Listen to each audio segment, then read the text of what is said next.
দিনাজপুরে জ্বালানি সংকট যেন কাটছেই না। জেলার বিভিন্ন পেট্রোল পাম্পে তেলের সরবরাহ কিছুটা কম। কোথাও 2 থেকে 3 দিন পর পর তেল আসছে, আবার কোথাও ঘন্টার পর ঘন্টা লাইনে দাঁড়িয়ে নিতে হচ্ছে কাঙ্ক্ষিত তেল। ভোর থেকে পাম্পগুলোতে মোটরসাইকেল, প্রাইভেট কার সহ বিভিন্ন যানবাহনের দীর্ঘ লাইন দেখা যাচ্ছে। এতে চরম ভোগান্তিতে পড়ছেন পরিবহন চালক ও সাধারণ মানুষ। অনেকেই জানাচ্ছেন তেল নিতে গিয়ে তাদের মূল্যবান সময় নষ্ট হচ্ছে এবং দৈনন্দিন কার্যক্রম ব্যাহত হচ্ছে। রংপুর শহরে নিরিবিলি ও মনোরম পরিবেশে অবস্থিত রংপুর গ্রুপের প্রিমিয়াম আবাসন প্রকল্প আনান সিটিতে নগদ মূল্য ও সহজ কিস্তিতে প্লট এবং কন্ডোমিনিয়াম অ্যাপার্টমেন্ট বিক্রয় চলছে। এদিকে জ্বালানি খাতে আরও এক দুঃসংবাদ হিসেবে এলপিজি গ্যাসের দাম, যা কিনা এক লাফে বেড়েছে ৩৮৭ টাকা। হঠাৎ মূল্যবৃদ্ধিতে দিশেহারা হয়ে পড়েছেন নিম্ন ও মধ্যবিত্ত পরিবারের মানুষজন।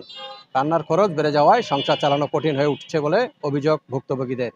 সব মিলিয়ে তেলের সংকট এবং গ্যাসের মূল্যবৃদ্ধির দ্বৈত চাপে দিনাজপুরের সাধারণ মানুষের জীবনযাত্রা হয়ে উঠেছে আরও কষ্টকর।